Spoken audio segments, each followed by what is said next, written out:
Hey there, hope all is well. Back at you today with some more RTD news updates.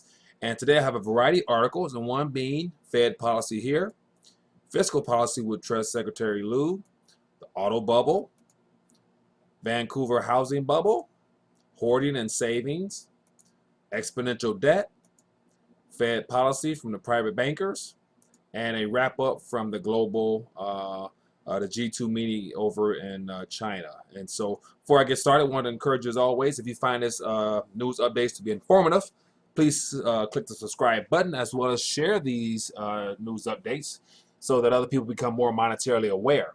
And so to start off, here we have an article from Yahoo, a couple days old, actually last week, but it has from John Malden.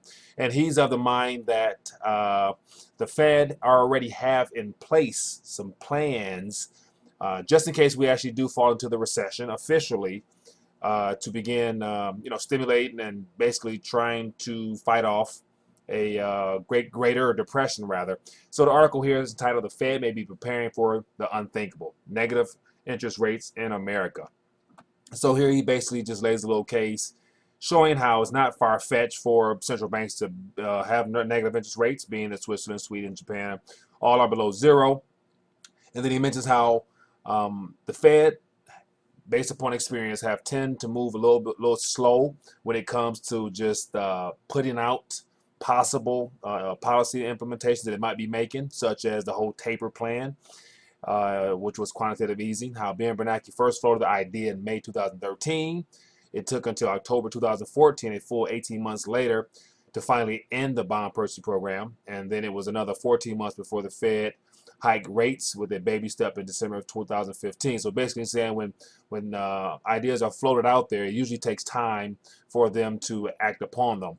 And then he hints on the idea that following or during the Jackson Hole meeting with the Fed, or central banks rather, there was a speaker there, Marvin Good, a good friend of Carnegie Mellon University, who's an unabashed NERP proponent. And so he wrote a paper in regards to making the case for unencumbering interest rate policy so that negative nominal interest rates can be made freely available and fully effective as a realistic policy option in a future crisis. That's a long paper there. But anyway, so basically he's a guy who proposes negative interest rates. And the fact that he was there and a presenter is not by coincidence.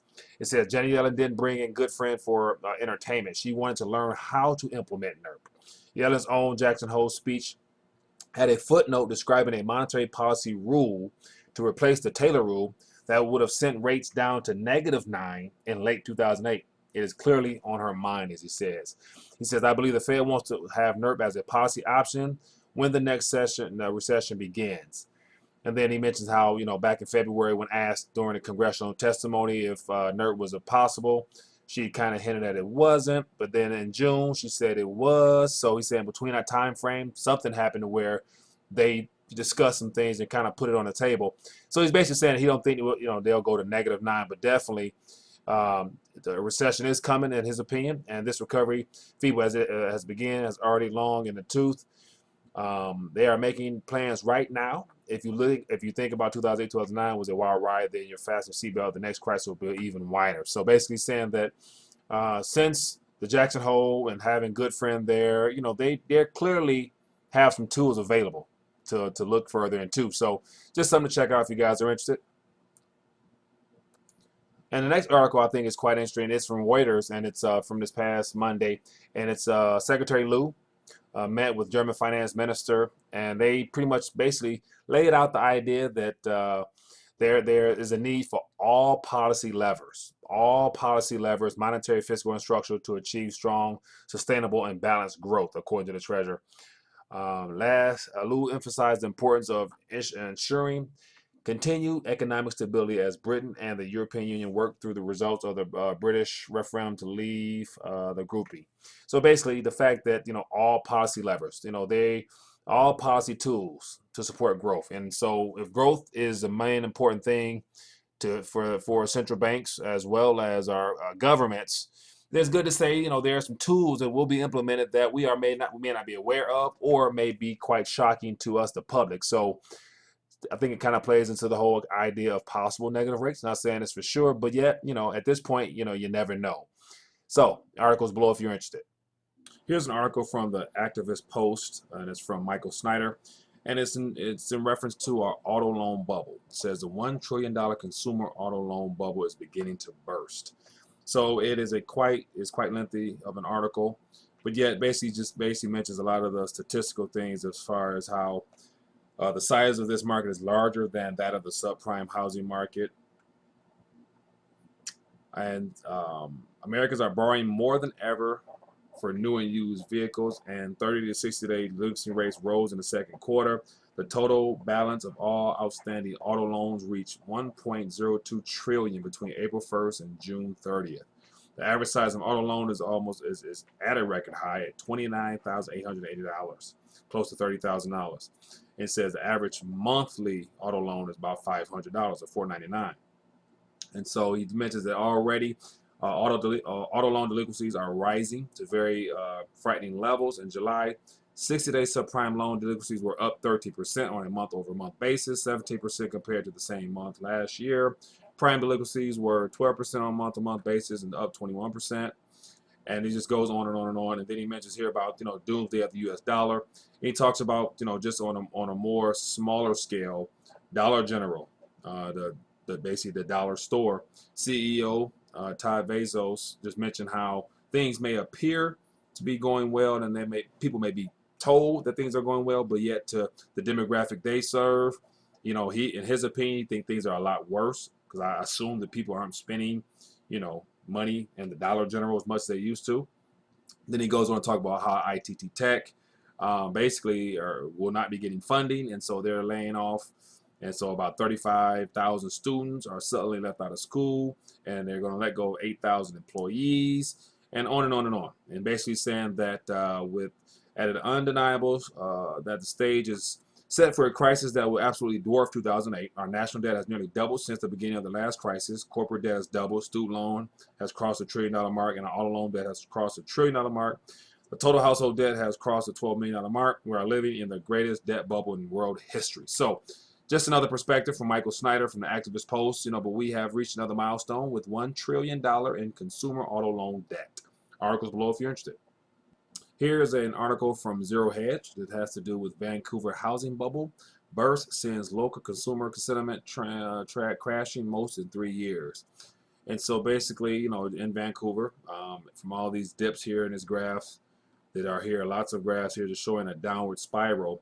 But yet it says Vancouver properties crashing 17% in just 1 month, and already down 0.6% on the year to tune of 1.47 million in August, the lowest price since September 2015. So just more data that reflects a true state of the economy, despite what we may hear on the mainstream news. So interesting perspective here with these graphs. Definitely brings out the idea that things aren't good in the housing market. So we got auto bubbles and housing bubbles and just bubbles everywhere. And when they all begin to pop, they will all come crumbling down. So articles below if you're interested.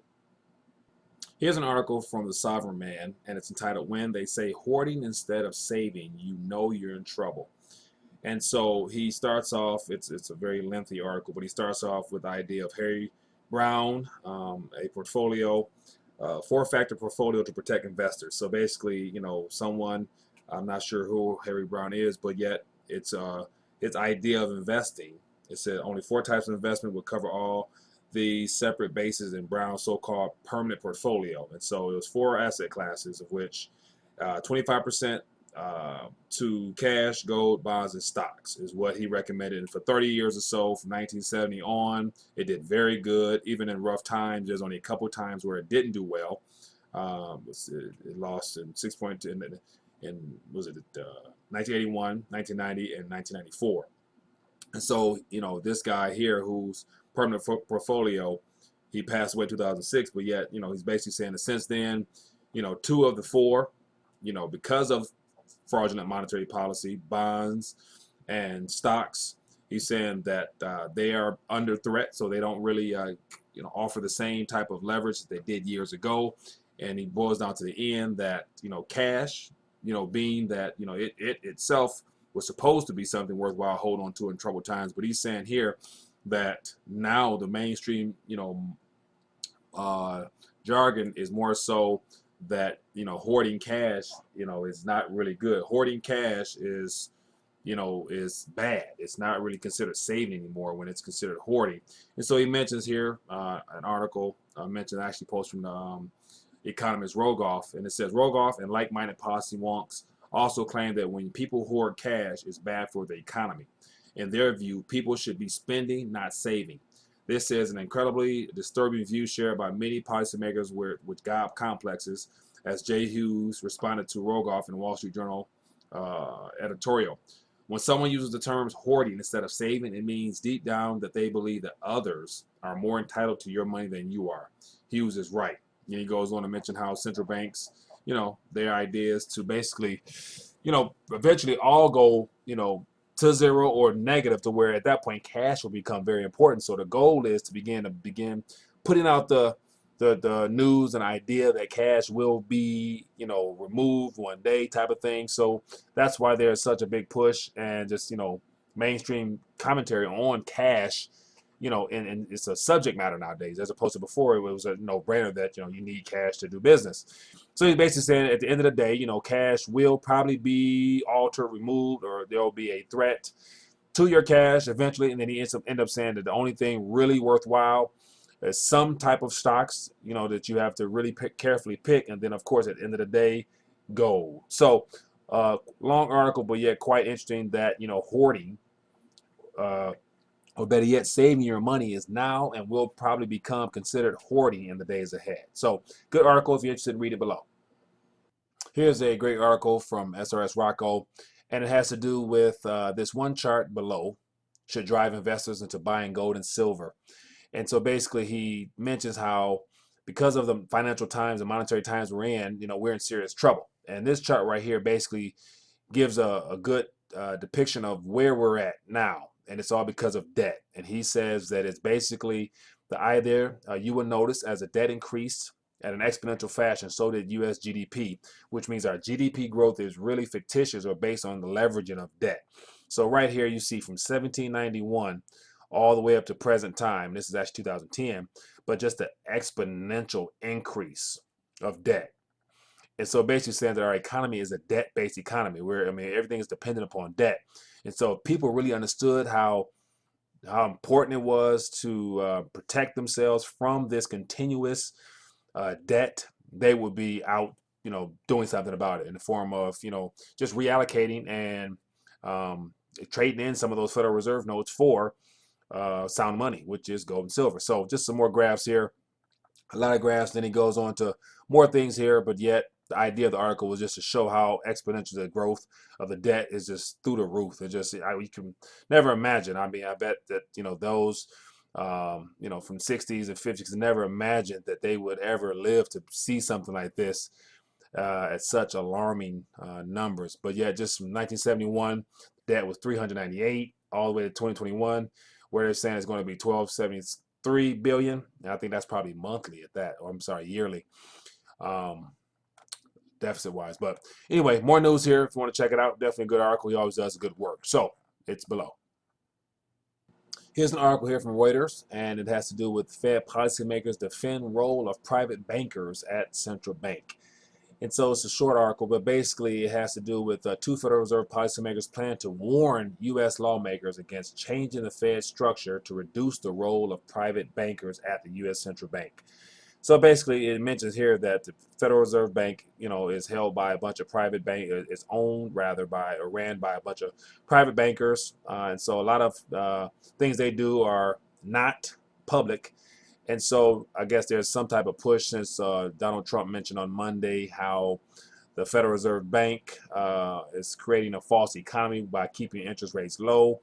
And so there's a couple people supposed to, stand before a House of Representatives committee to kind of go against the idea of lawmakers tampering with the current central banking model. And so when you have Fed employees testifying and being vocal about the need for lawmakers to keep their hands and keep their hands and eyes to themselves and out of the Fed business, something is up with that. So it's an interesting article here. The fact that Richmond Fed President Jeffrey Lucker said in a statement that the federal public-private structure supports monetary policy independence. And so basically they're for keeping everything hush-hush. They don't want no one to know what goes on behind closed doors, which is more of a reason why we need to get our hands into their business and see what's going on behind closed doors. So, interesting article here if you're interested in reading it. Here's the last article from the Daily Reckoning, and it's from James Rickert, and it's entitled "A Global Milestone at the G20 China." And so basically summarizes just what this past G20 means to the monetary future of the dollar. So he goes on just to give some information, on the buildup of how we arrived to this point. And so he basically says that we went from, where is it at, G20 to G7 to now to G5, where China now is included in the SDR basket. And this was a monumental day for the global currency, global markets in general, that China is a player, or will be officially a big player in the SDR basket. As it says here, G20, G7 will be a G5.